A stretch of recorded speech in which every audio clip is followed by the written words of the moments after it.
की इस वीडियो में इन 100 क्वेश्चंस के माध्यम से पूरा निचोड़ देखेंगे अर्थव्यवस्था का। यानी कि साथियों कहा जा सकता है, मैं कह सकता हूं कि परीक्षा में जितने भी क्वेश्चंस बनते हैं 5 से 6 अर्थव्यवस्था के, वो सभी के सभी प्रश्न आप लोग इन 100 क्वेश्चंस में से ही देखेंगे।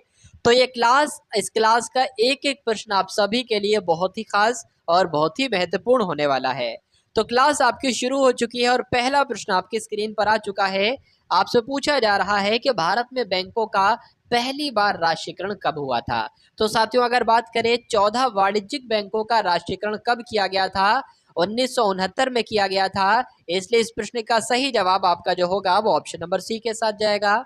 उसके बाद देखिए साथियों कि मुद्रास्फीति किस कारण से होती है, क्या वजह होता है कि जो मुद्रास्फीति होती है। अगर बात करें मुद्रा पूर्ति में वृद्धि से होती है ना, मुद्रा पूर्ति में वृद्धि ही साथियों ये कारण है मुद्रास्फीति का। इसलिए आंसर अगर आपका है ऑप्शन नंबर सी के साथ तो बिल्कुल करेक्ट हो जाता है। उसके बाद देखिए कि भारतीय रिजर्व बैंक यानी कि आरबीआई की लेखा वर्ष की अवधि क्या है। तो लेखा वर्ष की अवधि साथियों क्या है ये आपसे पूछा जा रहा है। तो आपको ध्यान रखना है जुलाई से जून तक है। इसलिए आंसर यहाँ पर जिनका है भाई साहब ऑप्शन नंबर डी के साथ तो बिल्कुल करेक्ट हो जाता है भाई, बहुत बढ़िया, वेरी गुड क्लास। अब उसके बाद देखिए नेक्स्ट नंबर का प्रश्न है कि गिल्ड एज्ड बाजार ये किससे संबंधित है। निगम ऋण से, सरकारी प्रतिभूतियों से, कटे फटे पुराने करेंसी से, या साथियों सोने चांदी से। तो इसका संबंध साथियों किससे है, सरकारी प्रतिभूतियों से है, ये आपको ध्यान रखना है। आंसर आपका जाएगा ऑप्शन नंबर बी के साथ। इंपीरियल बैंक की स्थापना साथियों किस वर्ष की गई थी आपसे पूछा जा रहा है।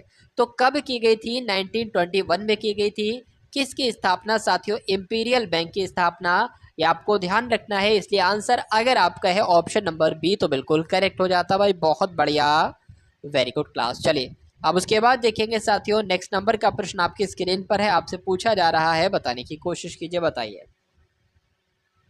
चलिए भारत में पहली बार औद्योगिक नीति कब बनी थी, बताइए। भारत में पहली बार जो साथियों औद्योगिक नीति बनी थी यह कब बनी थी, तो 1948 में बनी थी। ये आपको ध्यान रखना है। आंसर आपका जाएगा ऑप्शन नंबर बी के साथ। वेल्थ ऑफ नेशंस ये एक पुस्तक है और इस पुस्तक के लेखक साथियों कौन है। तो इस पुस्तक के लेखक कौन है, तो एडम स्मिथ है, ये आपको ध्यान रखना है। आंसर आपका जो जाएगा वो ऑप्शन नंबर ए के साथ जाएगा। भारत में सबसे पहले किस राज्य में मूल्य वर्धित कर लागू हुआ, बताइए। क्या होगा साथियों इस प्रश्न का सही जवाब। तो आपको ध्यान रखना है कि हरियाणा में सबसे पहले मूल्य वर्धित कर यानी कि वैट लागू किया गया। नेक्स्ट नंबर का प्रश्न है कि भारत में न्यूनतम मजदूरी अधिनियम कब लागू किया गया।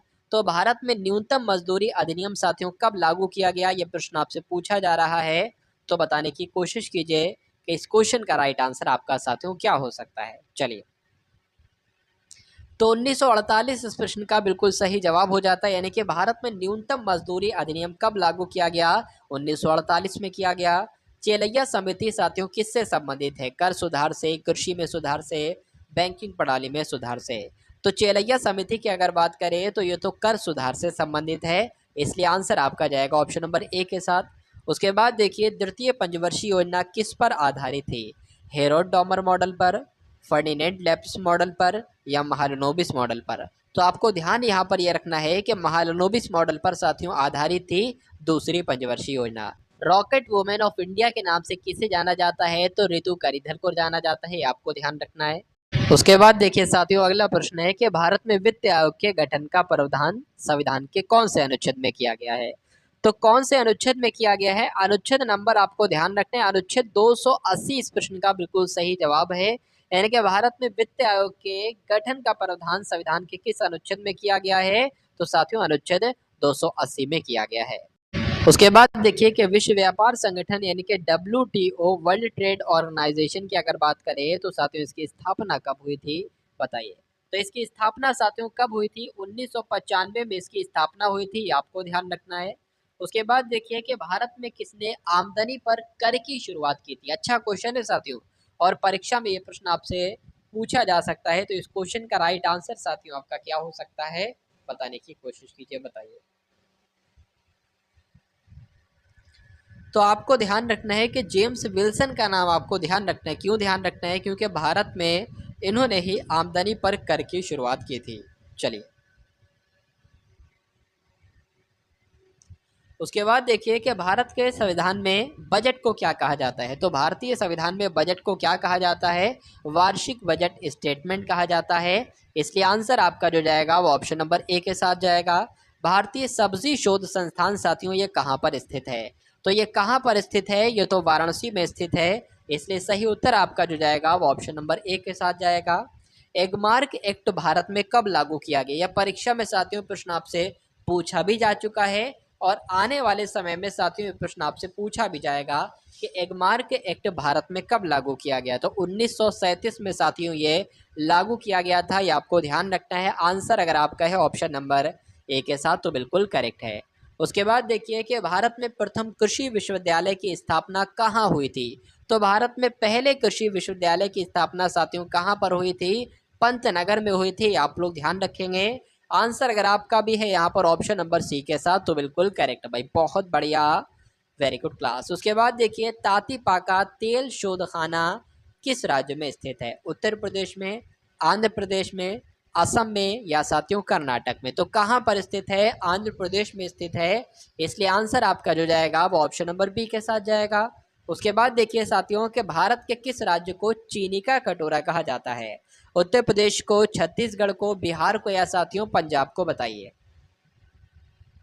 चलिए, तो यहाँ पर आप लोग ध्यान रखेंगे साथियों के उत्तर प्रदेश, सॉरी, भारत के किस राज्य को? तो उत्तर प्रदेश को चीनी का कटोरा कहा जाता है। आंसर आपका जो जाएगा ना वो ऑप्शन नंबर ए के साथ जाएगा। और जिनका आंसर यहाँ पर साथियों ए है तो बिल्कुल करेक्ट है भाई, बहुत बढ़िया, वेरी गुड क्लास। चलिए, उसके बाद देखिए नेक्स्ट नंबर का प्रश्न आपकी स्क्रीन पर है। आपसे पूछा जा रहा है, प्रश्न आपसे पूछा जा रहा है साथियों, बताने की कोशिश करेंगे। बताइए कि भारत में विशेष आर्थिक क्षेत्र की नीति कब घोषित की गई थी? तो साथियों कब घोषित की गई थी? अप्रैल 2000 में घोषित की गई थी। ये आपको ध्यान रखना है। सही उत्तर आपका, सही जवाब ऑप्शन नंबर ए के साथ। भारत का सबसे बड़ा नमक उत्पादक राज्य कौन सा है? यानी कि वहाँ पर नमक का सबसे ज़्यादा उत्पादन किया जाता है। तो कहाँ पर किया जाता है? गुजरात में किया जाता है। आपको ध्यान रखना है। सही जवाब आपका जो जाएगा वो ऑप्शन नंबर डी के साथ जाएगा। भारत में मौद्रिक नीति किसके द्वारा बनाई और लागू की जाती है? जो मौद्रिक नीति होती है ना साथियों, ये किसके द्वारा बनाई जाती है? तो भारतीय रिजर्व बैंक के द्वारा बनाई जाती है। किसके द्वारा लागू की जाती है? तो आरबीआई के द्वारा लागू की जाती है, यानी कि भारतीय रिजर्व बैंक के द्वारा लागू भी की जाती है और साथियों बनाई भी जाती है। उसके बाद देखिए कि निम्नलिखित में से कौन भारत में शेयर बाजार के कार्य को नियंत्रित करता है? तो शेयर बाजार से क्या संबंधित है साथियों? सेबी की अगर बात करें तो ये शेयर बाजार को के कार्य को नियंत्रित करता है। आप लोग ध्यान रखेंगे। आंसर आपका जो जाएगा वो ऑप्शन नंबर बी के साथ जाएगा। और जिनका आंसर बी तो बिल्कुल करेक्ट है। चलिए, 1969 ईस्वी में कितने बैंकों का राष्ट्रीयकरण किया गया था? 10, 11, 14 या साथियों 9? तो यहाँ पर अगर बात करें ना तो 14, ये आपको ध्यान रखना है। वाणिज्यिक बैंकों का राष्ट्रीयकरण कब किया गया था? 1969 में किया गया था। आंसर आपका जाएगा ऑप्शन नंबर सी के साथ। क्षेत्रीय ग्रामीण बैंक किसके द्वारा प्रायोजित होती है? बताइए, किसके द्वारा साथियों होती हैं? राष्ट्रीयकृत वाणिज्यिक बैंक के द्वारा प्रायोजित होती हैं क्षेत्रीय ग्रामीण बैंक। इसलिए आंसर आपका अगर है साथियों ऑप्शन नंबर सी के साथ तो बिल्कुल करेक्ट हो जाता है। ग्रेशम का नियम की अगर बात करें तो निम्नलिखित में से किससे संबंधित है? बताइए। ग्रेशम का नियम जो है ना, ये मुद्रा के प्रचलन से संबंधित है, उपभोग एवं मांग से संबंधित है, आपूर्ति एवं मांग से संबंधित है या घाटे की अर्थव्यवस्था से संबंधित है? तो आपको यहाँ पर साथियों जो ध्यान रखना है, यानी कि सही जवाब जो होगा वो मुद्रा के प्रचलन आपका राइट आंसर होगा। यानी कि ग्रेशम का नियम मुद्रा के प्रचलन से संबंधित है। निम्नलिखित में से कौन भारत में गरीबी रेखा का निर्धारण करता है? तो भारत में गरीबी की रेखा का निर्धारण साथियों कौन करता है? नीति आयोग के द्वारा किया जाता है। ये प्रश्न साथियों अच्छा क्वेश्चन है, आप लोग इसको ध्यान रखिएगा, परीक्षा में आपसे पूछा जा चुका है। और आंसर जो था ना वो आंसर की के अकॉर्डिंग आंसर डी था। उसके बाद देखिए कि भारत की राष्ट्रीय आय का मुख्य स्रोत क्या है? कृषि क्षेत्र है, सेवा क्षेत्र है, उद्योग क्षेत्र है या साथियों व्यापार क्षेत्र है? तो अगर बात करें भारत की राष्ट्रीय आय का मुख्य स्रोत क्या है साथियों, तो सेवा क्षेत्र है। ये आपको ध्यान रखना है। आंसर आपका किस ऑप्शन के साथ? तो ऑप्शन नंबर बी के साथ। चलिए, भारतीय रुपए के चिन्ह की रचना किसने की थी? उदय कुमार ने, जगमोहन दास ने, अमर्त्य सेन ने या साथियों रघुराम राजन ने? तो उदय कुमार का नाम आपको ध्यान रखना है, क्योंकि सही जवाब आपका जाएगा ऑप्शन नंबर ए के साथ। भारतीय रुपए के चिन्ह की रचना उदय कुमार के द्वारा की गई थी। भारतीय जीवन बीमा निगम की स्थापना साथियों किस वर्ष की गई थी, ये आपसे पूछा जा रहा है। तो 1948 में, 1950 में, 1956 में या 1964 में। तो कब की गई थी साथियों? 1956 में की गई थी, आप लोग ध्यान रखेंगे। सही जवाब आपका जो जाएगा ना वो ऑप्शन नंबर सी के साथ जाएगा, और जिनका आंसर यहाँ पर सी है तो बिल्कुल करेक्ट है। उसके बाद देखिए, फेडरल रिजर्व बैंक किस देश का केंद्रीय बैंक है? जर्मनी का, यूके का, संयुक्त राज्य अमेरिका का या साथियों फ्रांस का? तो फेडरल की अगर बात करें ना, तो फेडरल रिजर्व बैंक साथियों ये तो संयुक्त राज्य अमेरिका का केंद्रीय बैंक है, सेंट्रल बैंक है, ये आपको ध्यान रखना है। आंसर अगर आपका है ऑप्शन नंबर सी के साथ तो बिल्कुल करेक्ट है। निम्नलिखित में से किसको ब्लैक गोल्ड कहा जाता है? अभ्रक को, हीरे को, ग्रेनाइट को या साथियों कोयले को? तो आपको यहाँ पर ध्यान रखना है, ब्लैक गोल्ड के नाम से किसे जाना जाता है? तो कोयले को साथियों ब्लैक गोल्ड भी कहा जाता है। इसलिए जिनका आंसर डी तो बिल्कुल करेक्ट है। तरल स्वर्ण यानी कि लिक्विड गोल्ड किसका प्रचलित नाम है? तो ये साथियों किसको कहा जाता है तरल स्वर्ण? आपको ध्यान रखना है, मोस्ट इंपॉर्टेंट क्वेश्चन है ये, आपको ध्यान रखना है। परीक्षा में साथियों आपसे पूछा जा सकता है कि तरल स्वर्ण यानी कि लिक्विड गोल्ड किसे कहते हैं? तो पेट्रोलियम को कहते हैं, ये बात आपको ध्यान रखना है। चलिए, भारत में सबसे पहले खनिज तेल कुआं कहां पर खोदा गया था? तो साथियों कहां पर खोदा गया था? डिगबोई में खोदा गया था। ये आपको ध्यान रखना, ये आपको साथियों ध्यान रखना है। आंसर आपका जाएगा ऑप्शन नंबर ए के साथ।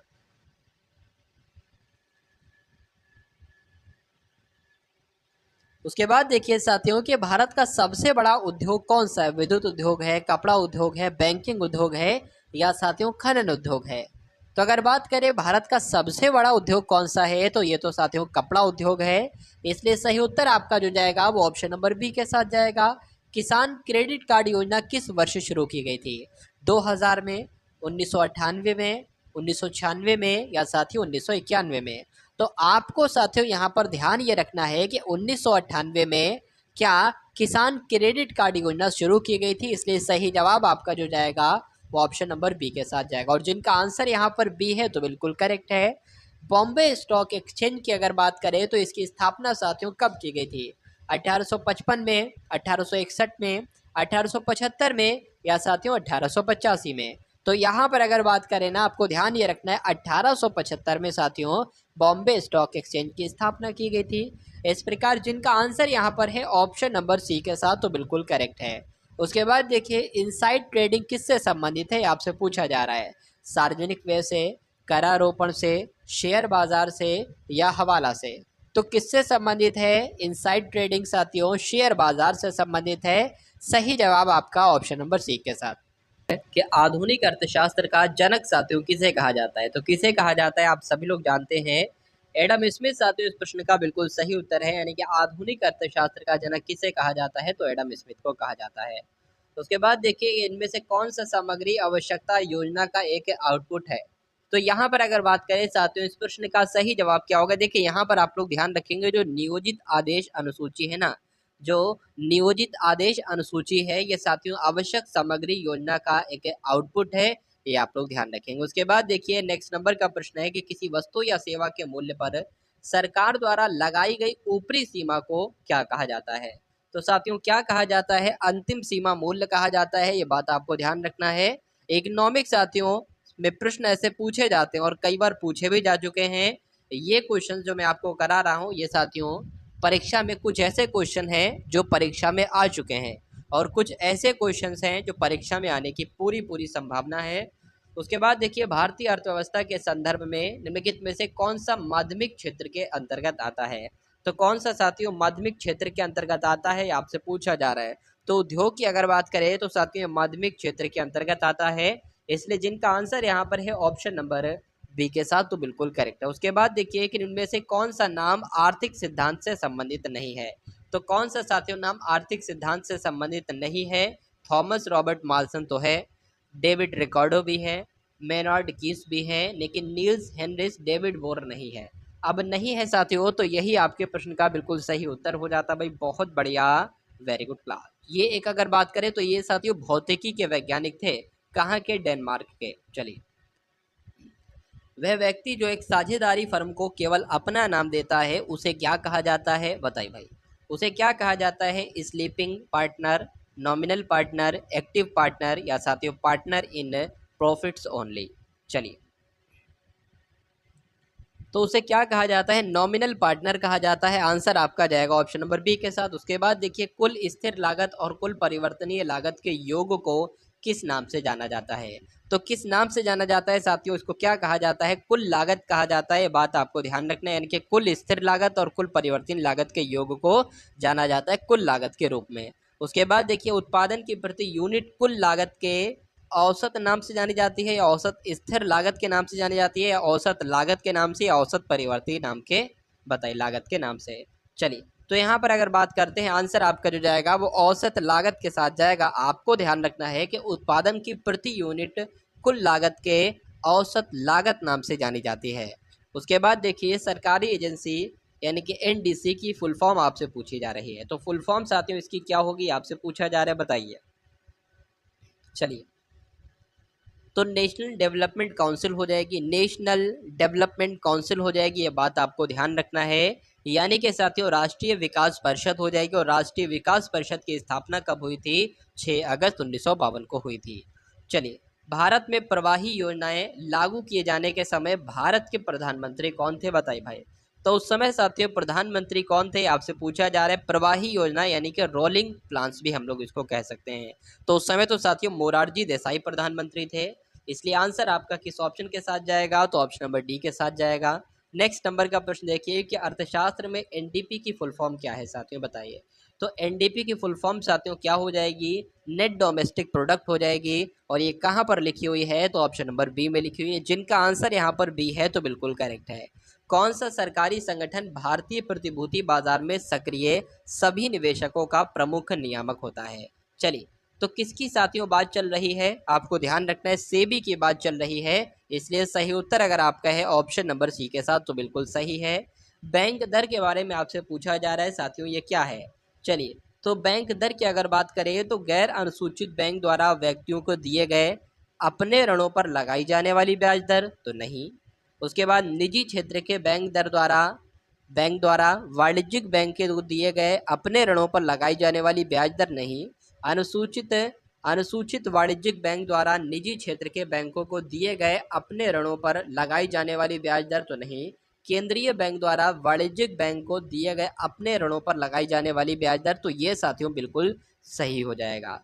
तो साथियों प्रश्न क्या था? बैंक दर के बारे में आपसे पूछा गया था और आपको मालूम पड़ गया है कि बैंक दर कौन सी दर है जो केंद्रीय बैंक द्वारा वाणिज्यिक बैंक को दिए गए अपने ऋणों पर लगाई जाने वाली ब्याज दर है। इसलिए आंसर आपका जाएगा ऑप्शन नंबर डी के साथ। उसके बाद देखिए कि निम्नलिखित में से कौन सा भारतीय रिजर्व बैंक के कार्यक्षेत्र के अधीन नहीं है?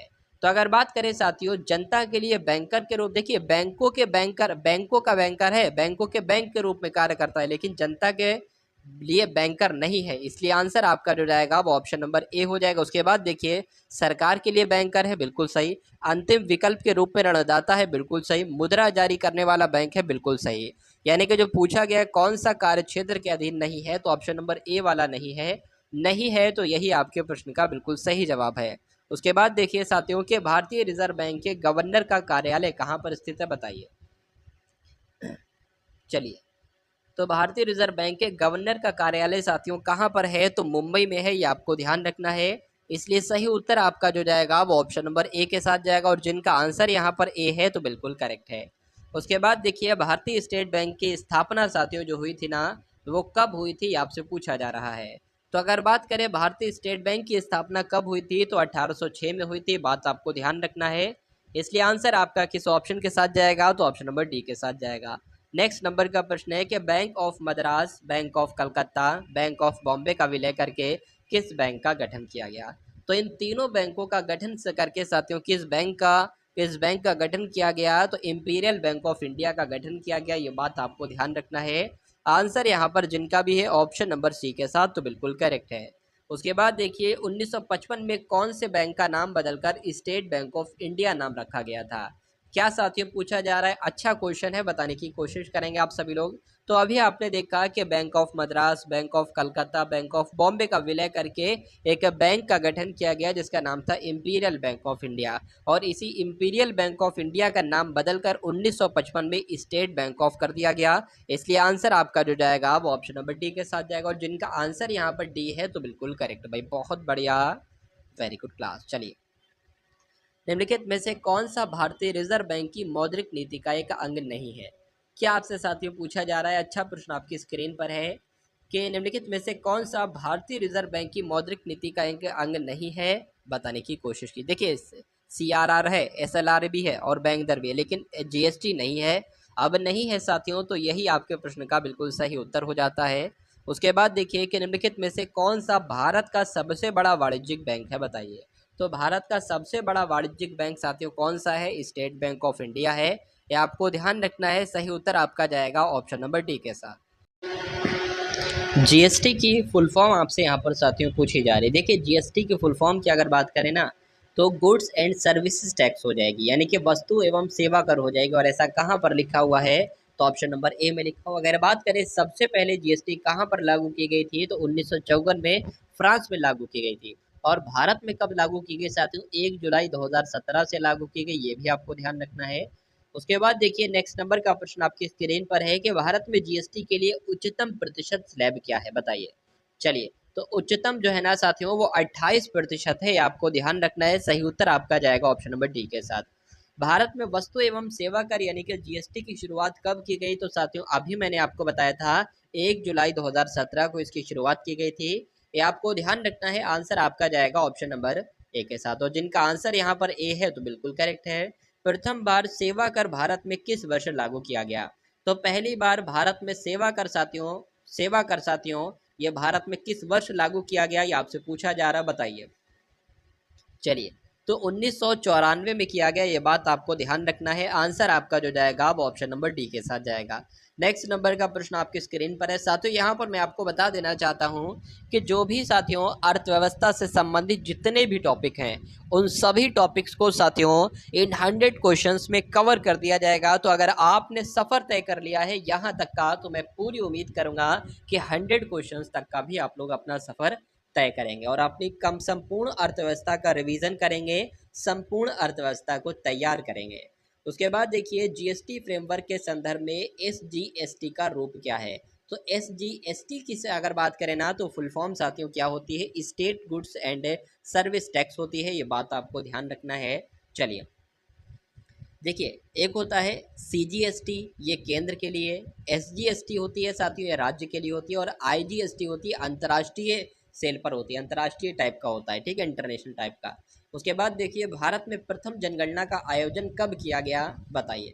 तो भारत में पहली बार जनगणना का आयोजन जो किया गया था वो 1872 में किया गया था। ये बात आपको मालूम होना चाहिए। और भारत की पहली जनगणना यानी कि समकालिक जनगणना कब की गई? तो 1881 में की गई। ये दोनों पॉइंट आपको ध्यान रखना है। अप्रत्यक्ष करों का मुख्य बोझ साथियों किसे उठाना पड़ता है? निर्माणकर्ता को, व्यापारी को, उपभोक्ता को या करदाता को? तो यहाँ पर साथियों आपको ध्यान क्या रखना है? ध्यान आपको रखना है कि जो अप्रत्यक्ष कर होते हैं ना, इनका मुख्य रूप से बोझ साथियों उपभोक्ता को उठाना पड़ता है। इसलिए आंसर आपका ऑप्शन नंबर सी के साथ। GST भारत में अधिरोपित एक अप्रत्यक्ष कर है, बिल्कुल सही। GST की फुल फॉर्म क्या है? तो देखिए, अभी आपसे सीधा सीधा सा पूछा गया था कि GST का पूर्ण रूप बताइए। अब थोड़ा सा एक प्रश्न में साथियों लैंग्वेज को थोड़ा सा बदल के, यानी कि पहले एक एक्स्ट्रा लाइन दे दी गई है, GST के बारे में बता दिया गया है, और फिर GST की फुल फॉर्म पूछ ली गई है। तो ऐसे भी साथियों प्रश्न आपसे पूछा जा सकता है, ठीक है। तो अगर ऐसे पूछा जाए तब भी आपका आंसर वस्तु एवं सेवा कर होगा, या सिर्फ GST की पूर्ण रूप पूछे तब भी वस्तु और सेवा कर होगा।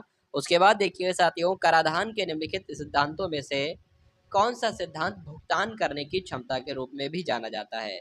चलिए, तो अगर बात करें साथियों इस प्रश्न का सही उत्तर क्या होगा? निष्पक्षता का सिद्धांत आपका राइट आंसर हो जाता है।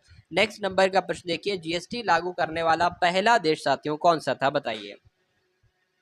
चलिए, तो मैंने साथियों आपको बताया था सबसे पहले GST जो लागू की गई थी वो कहाँ पर लागू की गई थी? वो फ्रांस में लागू की गई थी। ये आपको ध्यान रखना है, परीक्षा में साथियों ये प्रश्न आपसे पूछा जा सकता है। उसके बाद देखिए कि भारत में सामान और सेवा कर यानी कि GST शुरू किया गया।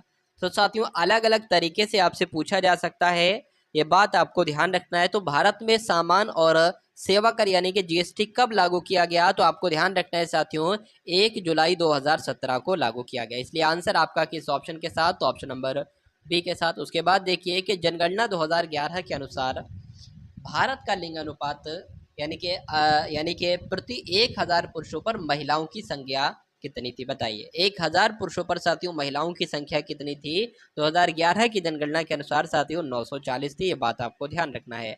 आंसर आपका जो जाएगा वो ऑप्शन नंबर सी के साथ जाएगा और जिनका आंसर यहाँ पर सी तो बिल्कुल करेक्ट है। भारत दुनिया में सबसे अधिक जनसंख्या वाला है बताइए। चलिए, तो इस प्रश्न का साथियों राइट आंसर आपका क्या हो सकता है, यानी कि भारत दुनिया में कौन से नंबर का जनसंख्या वाला देश है? तो साथियों पहला जनसंख्या वाला देश है, ये बात आपको ध्यान रखना है। आंसर अगर आपका है ऑप्शन नंबर डी के साथ तो बिल्कुल करेक्ट है। 2011 की जनगणना के अनुसार भारत का सबसे अधिक आबादी वाला राज्य कौन सा है बताइए। चलिए, तो कौन सा है साथियों? उत्तर प्रदेश है, ये आप लोग भी जानते हैं। तो आपका आंसर है अगर ऑप्शन नंबर बी के साथ तो बिल्कुल करेक्ट हो जाता है। उसके बाद देखिए कि जनसंख्या वृद्धि यानी कि पॉपुलेशन ग्रोथ के सिद्धांत को किसने विकसित किया? तो जनसंख्या वृद्धि के सिद्धांत को साथियों किसने विकसित किया साथियों, यह बात आपसे पूछी जाए परीक्षा में तो माल्था साहब को बताना है। उत्तर आपका क्या होगा? माल्था साहब का बिल्कुल सही उत्तर हो जाता भाई, बहुत बढ़िया, वेरी गुड क्लास। उसके बाद देखिए नेक्स्ट नंबर का प्रश्न है कि भारतीय जनगणना 2011 के अनुसार किस राज्य का जनसंख्या घनत्व सबसे कम है? तो किस राज्य का जनसंख्या घनत्व सबसे कम है साथियों? अगर बात करें सबसे कम कहाँ का जनसंख्या घनत्व है तो अरुणाचल प्रदेश का। सबसे अधिक जनसंख्या घनत्व कहाँ का है? तो बिहार का। यह बात आपको ध्यान रखना है। चलिए, उसके बाद देखिए नेक्स्ट नंबर का प्रश्न आपकी स्क्रीन पर है कि भारत की जनगणना 2011 के अनुसार जनसंख्या घनत्व कितना था? चलिए, तो 2011 की अगर बात करते हैं उस समय साथियों जनसंख्या घनत्व कितना था? तो 382 व्यक्ति प्रति वर्ग किलोमीटर था। यह बात आपको ध्यान रखना है। तो जिनका आंसर यहाँ पर है ऑप्शन नंबर ए के साथ तो बिल्कुल करेक्ट है। उसके बाद देखिए साथियों कि उस कार्यक्रम का नाम क्या है जो कम आयु में ही पढ़ने लिखने व समझने और प्रारंभिक ग्रेड की गणित पर केंद्रित है। इसे मंत्री स्मृति ईरानी ने प्रारंभ किया था। तो किसकी बात चल रही है साथियों? बड़े भारत की बात चल रही है। आंसर आपका जाएगा ऑप्शन नंबर ए के साथ। चलिए, उसके बाद देखिए साथियों नेक्स्ट नंबर का प्रश्न आपकी स्क्रीन पर है, बताइए। पूछा जा रहा है कि पूरे देश में स्कूली बच्चों के शैक्षिक प्रदर्शन पर नजर रखने के लिए एचआरडी मंत्रालय द्वारा प्रस्तावित योजना का नाम क्या है बताइए। तो साथियों कौन सी, अगर बात करें ना तो शाला अस्मिता आपको ध्यान रखना है, ये योजना है। इसलिए सही उत्तर आपका जो होगा वो ऑप्शन नंबर ए के साथ जाएगा, यानी कि स्कूली बच्चों के लिए जो शैक्षिक प्रदर्शन पर नजर रखने के लिए जो योजना है ना साथियों वो शाला अस्मिता उस योजना का नाम है। उसके बाद देखिए नेक्स्ट नंबर का प्रश्न आपकी स्क्रीन पर है कि ऑपरेशन ग्रीन्स एक सरकारी योजना है, इसका उद्देश्य साथियों क्या है ये आपको बताना है। इस क्वेश्चन का राइट आंसर आपका क्या हो सकता है? चलिए, तो अगर बात करें ऑपरेशन ग्रीन्स एक सरकारी योजना है, इसका उद्देश्य क्या है? तो टमाटर प्याज और आलू की फसलों की आपूर्ति में स्थिरता लाना ही इसका उद्देश्य है। ये आपका राइट आंसर होगा ऑप्शन नंबर डी। उसके बाद देखिए साथियों केंद्र सरकार ने किस क्षेत्र के लिए संपदा योजना शुरू की है? तो किस क्षेत्र के लिए संपदा योजना शुरू की है यह प्रश्न आपसे पूछा जा रहा है। तो आपको ध्यान रखना है खाद्य प्रसंस्करण के लिए संपदा योजना की शुरुआत की है। आंसर आपका अगर है ऑप्शन नंबर ए तो बिल्कुल करेक्ट है। उसके बाद देखिए साथियों कि हाल ही में समाचार में देखा गया ई नाम शब्द निम्नलिखित में से किससे संबंधित है? तो साथियों ये किससे संबंधित है? ये कृषि बाजार से संबंधित है। ये आपको ध्यान रखना है। सही जवाब आपका जाएगा ऑप्शन नंबर डी के साथ। उसके बाद देखिए भारत सरकार ने राष्ट्रीय किसान नीति को मंजूरी जो दी थी साथियों वो कब दी थी? तो भारतीय सरकार ने राष्ट्रीय किसान नीति को 2007 में मंजूरी दी थी। ये आपको ध्यान रखना है। सही उत्तर आपका जो जाएगा वो ऑप्शन नंबर ए के साथ जाएगा और जिनका आंसर यहाँ पर ए है तो बिल्कुल करेक्ट है। उसके बाद देखिए फसलों के लिए निम्नलिखित में से कौन सा निकाय न्यूनतम समर्थन मूल्य की अनुशंसा करता है बताइए। चलिए, तो अगर बात करते हैं ना साथियों इस प्रश्न के सही उत्तर की तो आपको ध्यान ये रखना है कि CACP क्या CACP की अगर बात करें तो फसलों के लिए न्यूनतम समर्थन मूल्य की अनुशंसा CACP ही करता है। तो आंसर आपका जाएगा ऑप्शन नंबर बी के साथ और जिनका आंसर यहाँ पर ए बी है तो बिल्कुल करेक्ट भाई, बहुत बढ़िया, वेरी गुड क्लास। चलिए, उसके बाद देखिए साथियों नेक्स्ट नंबर का प्रश्न है कि समग्र शिक्षा स्कूली शिक्षा के लिए एक योजना है जो किसके लिए है? जो किसके लिए है साथियों? प्री नर्सरी से कक्षा 12 तक या केवल कक्षा से 1 से लेकर 12 तक या 1 से साथियों 8 तक या 1 से 10 तक। तो आपको ध्यान ये रखना है साथियों कि जो समग्र शिक्षा है स्कूली शिक्षा के लिए जो है ये कहाँ से कहाँ तक है? तो प्री नर्सरी से लेकर 12 तक है, 12वीं तक है। ये बात आपको ध्यान रखना है। उसके बाद देखिए साथियों कि प्रधानमंत्री जनधन योजना के तहत किस राज्य ने 100% वित्तीय समावेशन हासिल किया है? तो साथियों ऐसा किसने किया है? तो ऐसा तो साथियों मेघालय ने किया है। ये बात आपको ध्यान रखना है। अगले नंबर का प्रश्न आपकी स्क्रीन पर आ चुका है कि राष्ट्रीय पेंशन योजना में पंजीकरण के लिए अधिकतम आयु कितने वर्ष होती है? 62 वर्ष, 65 वर्ष, 58 वर्ष या साथियों 70 वर्ष? तो कितने वर्ष होती है? 65 वर्ष होती है। ये बात आपको ध्यान रखना है। परीक्षा में साथियों ये प्रश्न आपसे पूछा जा सकता है।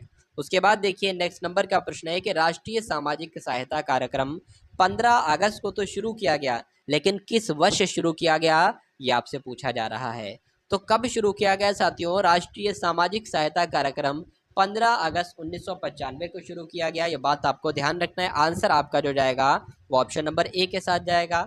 उसके बाद देखिए उस कार्यक्रम का नाम क्या है जिनका उद्देश्य सार्वजनिक क्षेत्र के बैंकों पर बोझ बनी परिसंपत्तियों की समस्या का हल निकालना है। तो उस कार्यक्रम का साथियों उद्देश्य आपसे बस पूछा, यानी कि उस कार्यक्रम का नाम आपसे पूछा जा रहा है और उस कार्यक्रम का उद्देश्य आपको बता दिया गया है। तो सशक्त कार्यक्रम साथियों उसका नाम है जिसका उद्देश्य सार्वजनिक क्षेत्रों के बैंकों पर बोझ बनी परिसंपत्तियों की समस्या का हल निकालना है। उसके बाद देखिए साथियों प्रधानमंत्री नरेंद्र मोदी के द्वारा नमामि गंगे परियोजना कब शुरू की गई? देखिए साथियों कुछ परियोजनाएं, कुछ योजनाएं ऐसी होती हैं जो पुरानी होकर भी आपकी परीक्षा के लिए नई योजनाओं से भी महत्वपूर्ण होती हैं, क्योंकि हाल फिलहाल में देखा गया है साथियों इस तरह की योजनाएं आपसे पूछी गई हैं परीक्षाओं में। तो जुलाई 2014 में साथियों प्रधानमंत्री नरेंद्र मोदी के द्वारा नमामि गंगे परियोजना की शुरुआत की गई थी।